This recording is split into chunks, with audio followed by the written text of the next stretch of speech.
Hello friends, Arthur here, and this is showcase number 56, where I was slightly lost in time and missed the first track, and this is quite good that usually we play first track one more time at the end.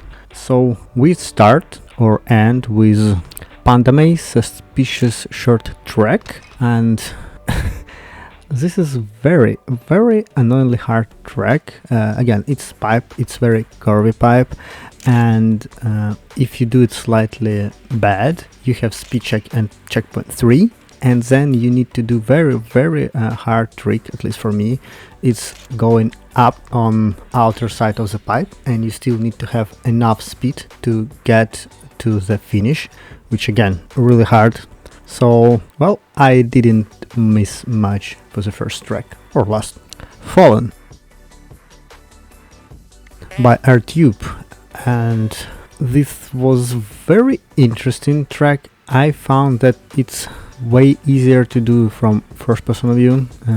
Again, as like I probably mentioned, like each second showcase, like you can switch. And I tried from third person view and from first. So first is way better, especially the loop, which is weird, and I was lucky to do it. So pure luck, no skill there.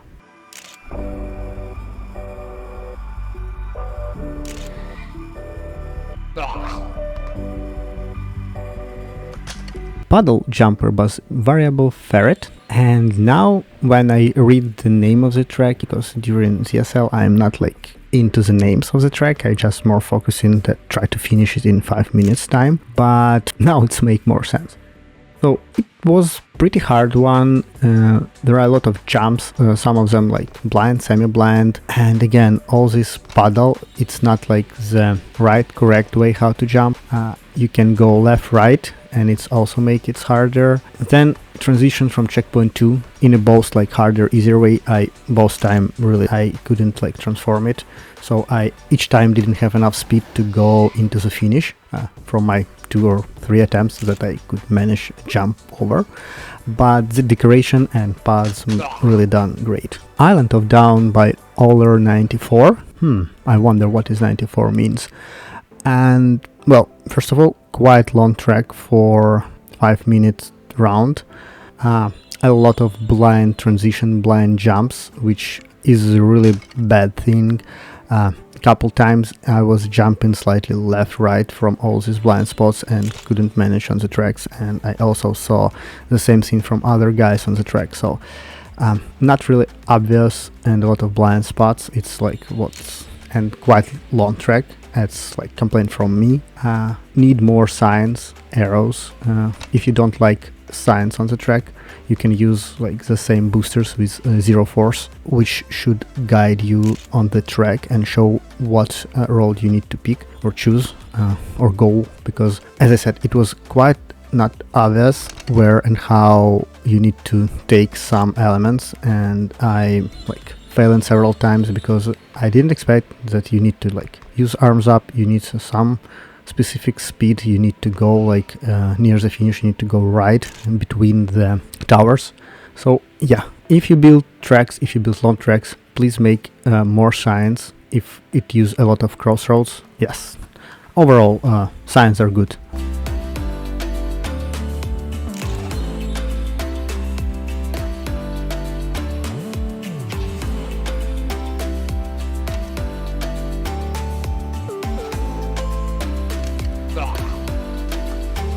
Galactic Grow by Dapper Duck, and second track from Dapper Duck in a row, which pretty manageable. Yes, it's tricky. It's, I would say, not beginner friendly. A lot of people could like do very bad in vertical U-turn, and transition to the finish are really hard, but overall it's doable. And if it's continued, I start loving Dapper Duck tracks, which sounds pretty weird. No offense, Dapper Duck. Cedarwood's Cabin by Zeki Reichel, I hope I pronounce it correctly. Very interesting, very unusual transitions, and like transparent track with borders. I believe it's some kind of new thing on the track. For like 3 weeks, I guess, we see a lot of them. Overall, without all these transparency scenes and the first transition into the track, like from vertical to horizontal part or opposite, it's pretty doable. Nothing really hard except this one really trick moment and transition back from the vertical.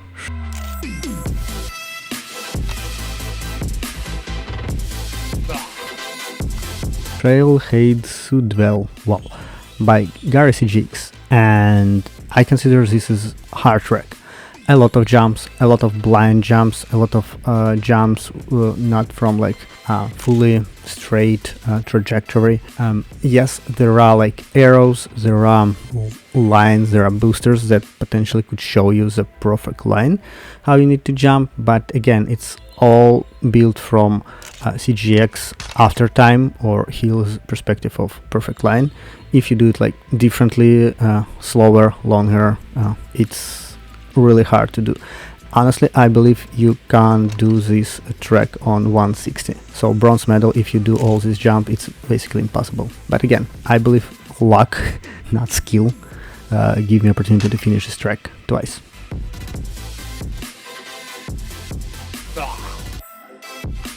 Oblivious Orange by Moxter, yet another quite hard track, but it's hard just because the part after the checkpoint 1 with vertical transition, it's all made of yellow soap, and as a nice soap I don't really like.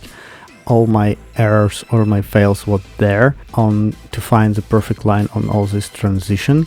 After that, it's pretty doable if you still have enough speed and you do all sandy part with decent speed with no spins and use line between two yellow balls as guide. You pretty can do it easily.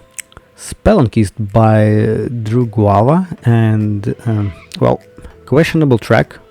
First of all, it's quite long, which like by after time, which again pretty weird, especially knowing that, as people said, AFK give you the hidden check finish on the track, which give you opportunity to finish it in 9 seconds. So why you need 120, especially when some part before the big loop made so strange that when you use boosters and then second transition between plates, I was crashing 3 times. I was lost wheels. Maybe it's just because Unity, maybe it's not, but it's weird.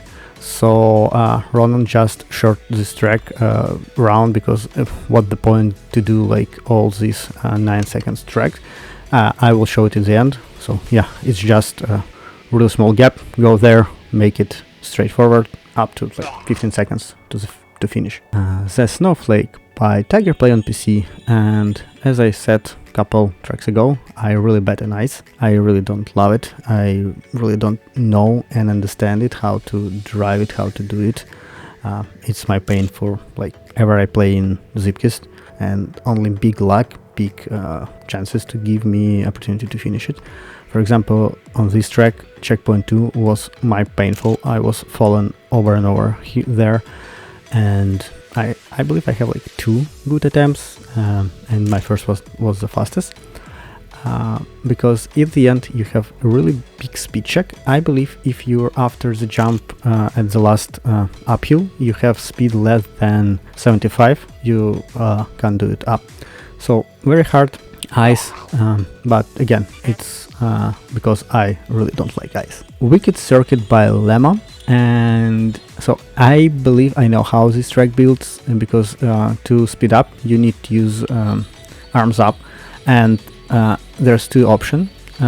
Is it like one big invisible Omni booster which you can touch when your arms up and it's allow you to speed up, or a lot of small ones? I honestly don't know, but idea, you need to do 2 laps of the same track with a lot of speed on tracks without borders, and it's all about your like accelerating breaking points, and I really love this idea. I really love like really like tracky track, like racing track on Zipkis. It really looks like that. I wish there was like reference breaking points, like like science in real tracks, like marginal, like 100, like 50, 25, for example. Like in real one, it's like 300, 200, 100.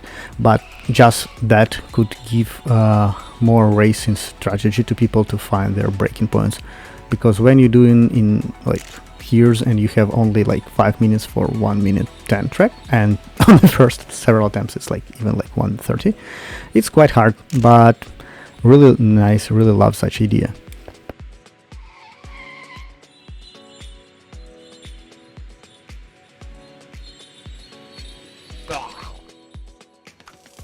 Unveiled the secret of Zip Wheel by Mortishade.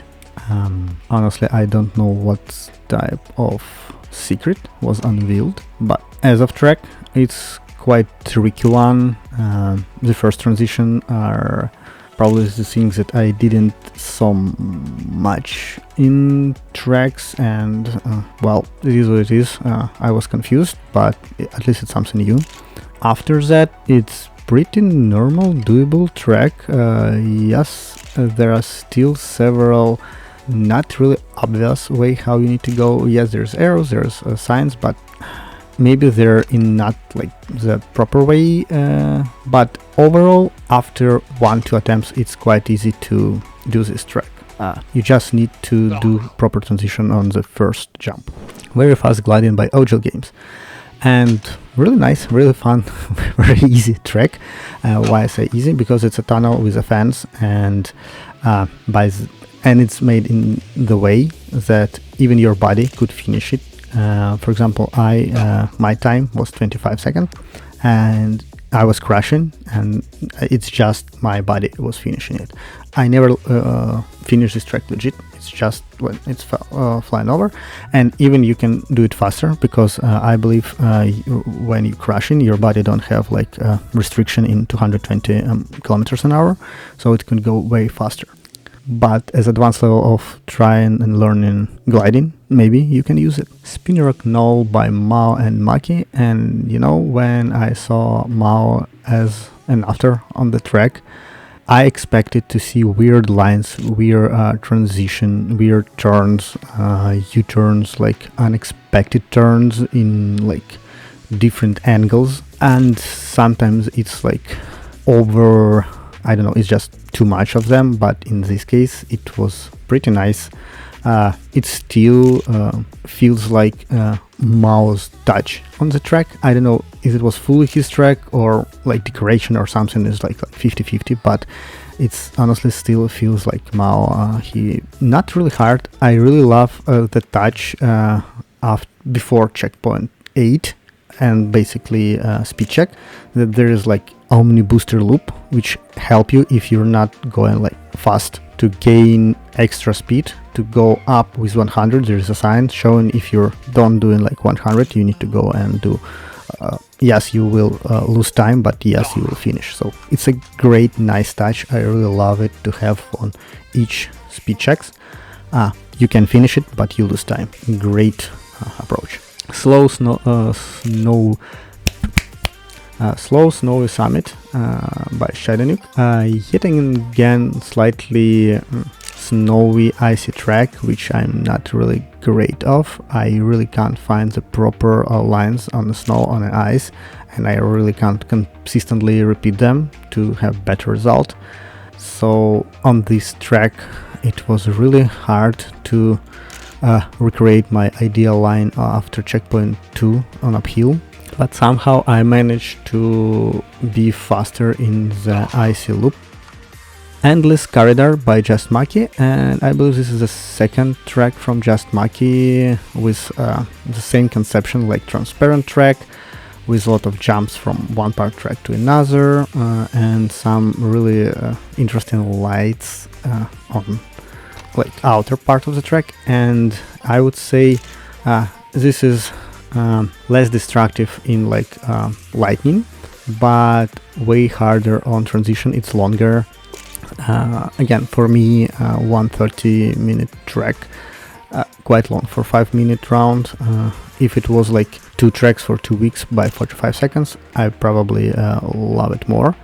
And maybe it's just because I finished 45 seconds apart and lost on second one, yellow one. But yeah, that's why we see how Job doing it, because I couldn't manage. Again, with some practice, I don't find this track very hard.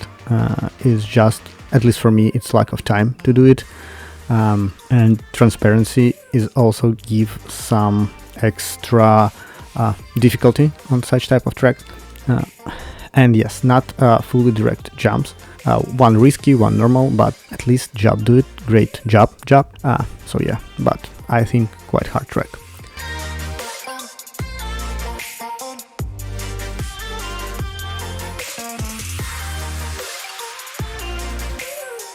Aqua Aura by Diabler, nice normal track from Diabler. I like, maybe it's like Christmas Miracle or something like that for first week of or second, or just for start of the year. But very nice, cozy track where it's all about like perfect line. I really enjoy playing it.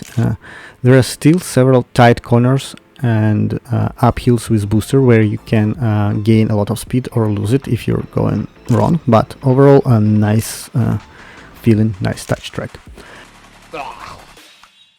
Okay guys, that was it for this showcase 56. Hope you enjoyed my really short review. Leave likes, leave comments, what your favorite track, what you think about all this like transparency trend. I don't know. Do you love it or hate it? And see you next time on other showcases and Zipki's Super League. Bye!